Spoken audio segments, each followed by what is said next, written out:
The Morning Dump from Hurrdat Sports with Andrew Rogers and Damon Benning. That's right. That's Damon Benning, Andrew Rogers. It's time for Morning Dump. You can catch us on Hurrdat Sports here, but if you missed any part of the show that you would like to go back and listen to, head to your favorite podcast app.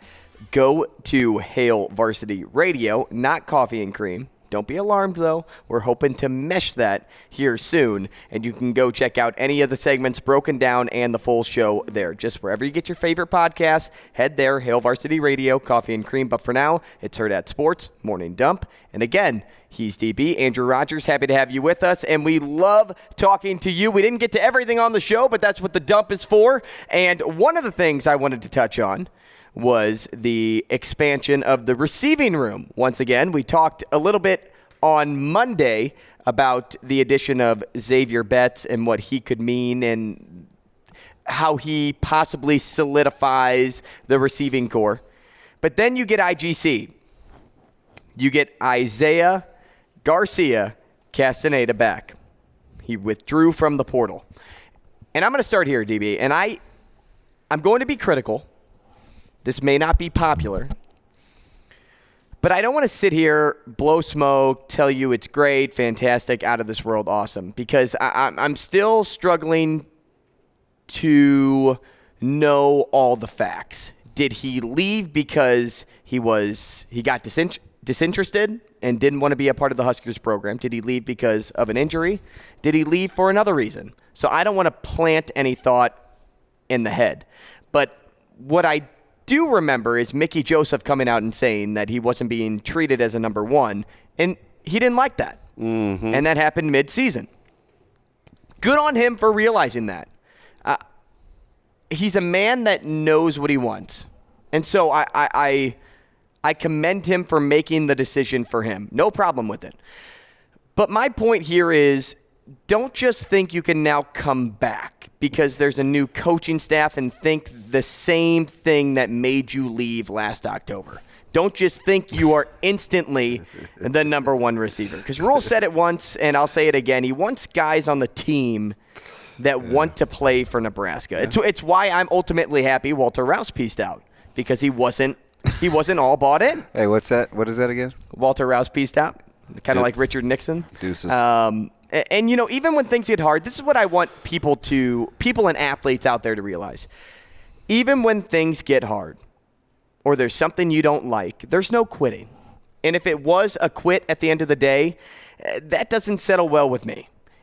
And to make this team work, there can't be entitlement. Now, I'm a huge second chance guy. You know that. So I'm excited to see him back. I want to see him perform well with this program, but I want him to be bought in for the right reasons. I want him to be a true teammate, someone that will rally even when things aren't going right his way, whatever. One that will stand by the team and help them to reach their full potential. I mean, this wide receiver group can be something special. It really can with the people that they have. Everyone just has to be on the same page. Not only that, it's everyone has to reach their potential, because that's what coaching is. I think the coaches that win really get guys to reach their potential. It's not just about being a shell of yourself or, you know, always trying to get guys to operate at 70%, even though I do feel like you have to learn to function when you're at your 70%. But I think getting guys to maximize. So if you get the most out of Zavier Betts, if you get the most out of Kemp, if you get the most out of Washington, if you get the most out of IGC, yeah, you're cooking with peanut oil, right? Like those can be some really, really good guys. If you get Janarian Bonner to maximize, you're like, that's something. So I think the difference between kind of normal fans, I say, air quotes, versus kind of the expectation level is I don't operate under best case scenario. I always try to look at it as like, okay, what am I really getting? And the coaches that I gravitate towards are the coaches that get their players to maximize. And I think that's real coaching. I always joke with Jacob. I'm going to talk to him in a few minutes on NEB Preps. Mm-hmm. He coaches a team that is not at the top color division of, so it goes, platinum and gold and bronze. And he doesn't have what I would call the top insert age bracket team. But do you know why our guys don't like playing against teams that he coaches?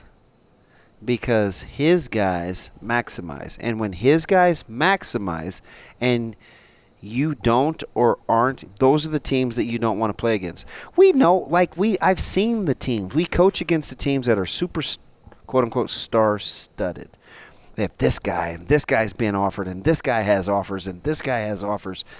That's great. Mm-hmm. They don't play like that, right? Like, we played a team that had 4 guys with 4 Division I offers. They didn't play like a team that had guys with 4 Division I offers. So it's all about the staffs and the coaches that get their guys to get their kids to reach potential. Those are the guys you don't want to play against. And if Nebraska does that, then listen, all we've talked about with Zavier Betts is his upside. And the coach in me says 2 things. Number 1, if you keep talking about potential, I'm doing it wrong. At some point it has to become a thing. And am I closing the gap between what I think he's capable of and what everybody else is seeing? Those are the things that you have to do. Yeah. And I think players have to be able to do that too. Imagine what coaches would think, and pick any one of them: college football, Major League Baseball, Major League, football, basketball, college, pro. If coaches could pencil in, yep, I'm getting the best of what this kid has to offer. Imagine how the landscape of sports would change. You wouldn't even watch the games, though they would be won on paper.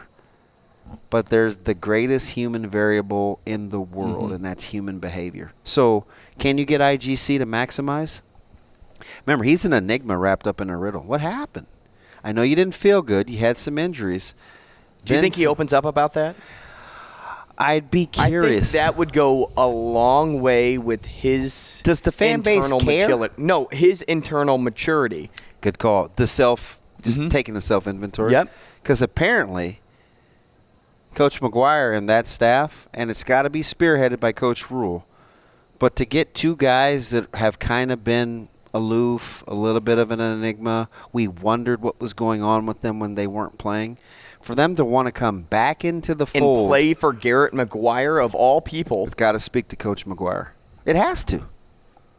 There's no 2 ways about it. They're not going to answer to Coach Rule on the day-to-day during practice. They will as the overseer, but they spend the most time with their position coach. And guess what Coach Rule's going to do? Power his position coaches and his coordinators to do what they do.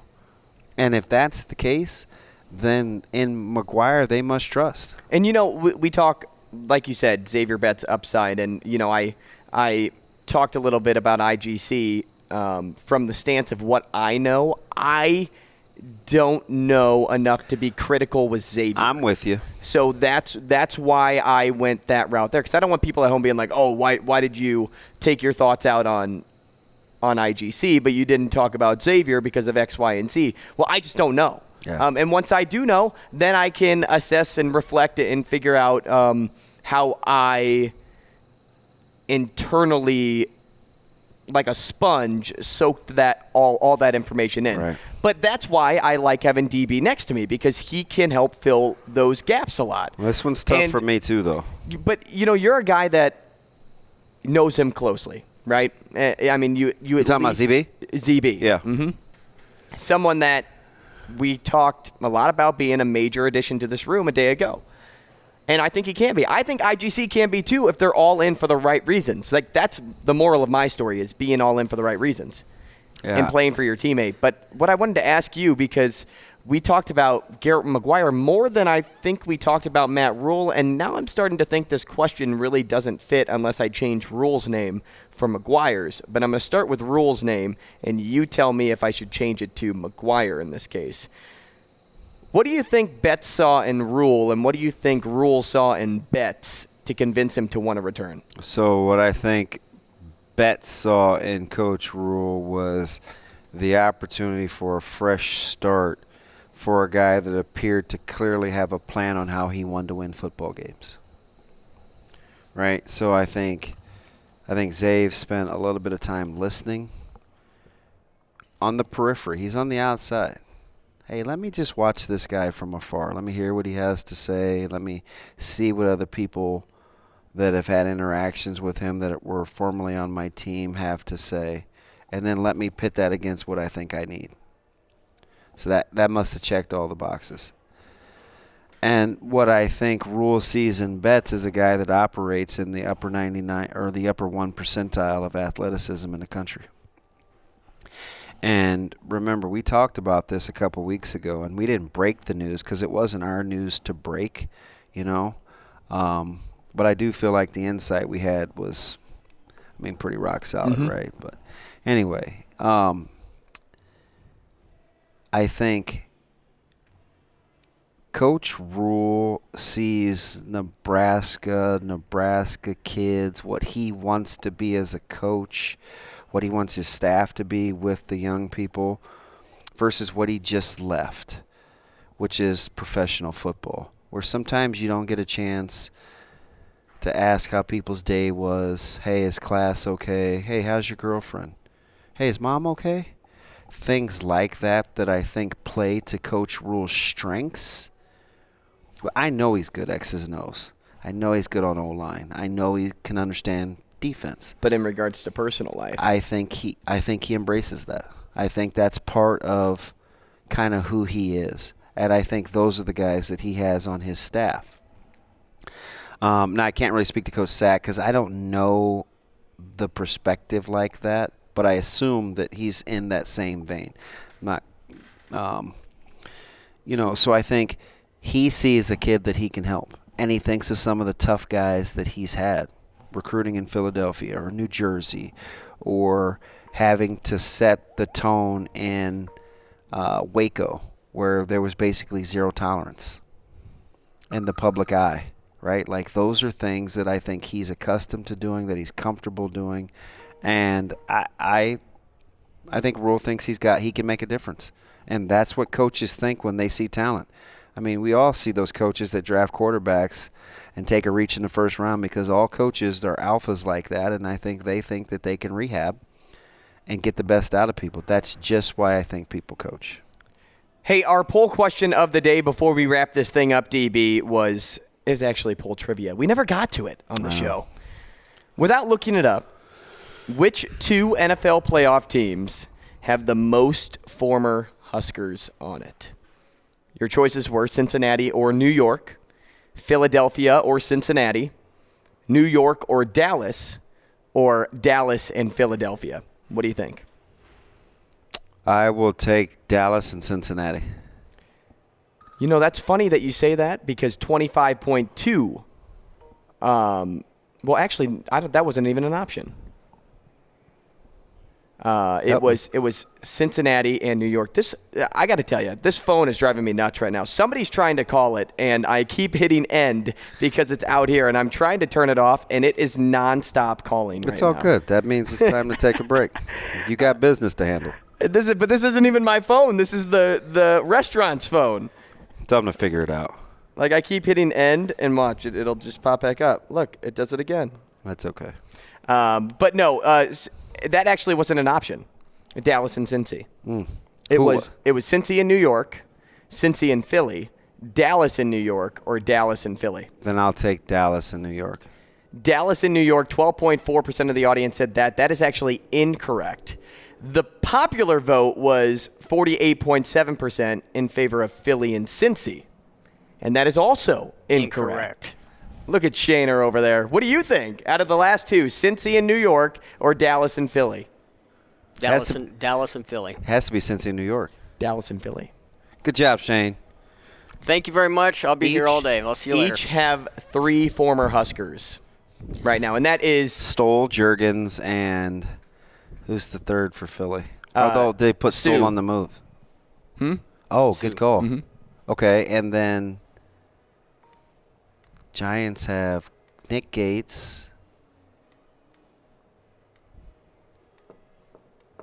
I'll have to look at it. So, the Omaha World Herald had this in an article, and that's what sparked me. That's good for me. I'm going to have to take a look at this. that. Jacob probably would have known. And talk to me. I'm looking. Uh-oh, I heard Jacob say something. Well, Jacob always talks during the morning. I like it, too, because so you know the good thing about doing stuff with him? Is he makes sure that he knows that he's right before he says it. And if it's an opinion, he'll say, okay, well, it's just my opinion. So who were you asking, Dallas or New York? Dallas. Dallas I know Gifford. Is Matt Farniak and Luke Gifford and Maher. So 3. And then you have Centennial High School, Utica, Nebraska, Maher. You have Stoll, Juergens, and Sue. Where I just was, by the way. For Philly. And then Cincy actually only has 2. They have Taylor Britt and they have Morgan. So stand a man. There you have it. Actually, the 12-point, I know I said don't look it up, which I'm happy our audience did not. But the more you know, right? Just getting their vote game right. Maybe root for Dallas or root for Philly if you don't have any ties to the teams left. But no, we'll keep talking NFL playoffs as the weeks go on, and we'll continue to update you on Husker coverage and conversations like we just had here on Morning Dump. Follow DB on Twitter at Damon Benning for all of his takes. Myself, Andrew Rogers. I'm going to have to leave at this point because the phone here keeps going off. So with that, we say goodbye, and we'll see you tomorrow.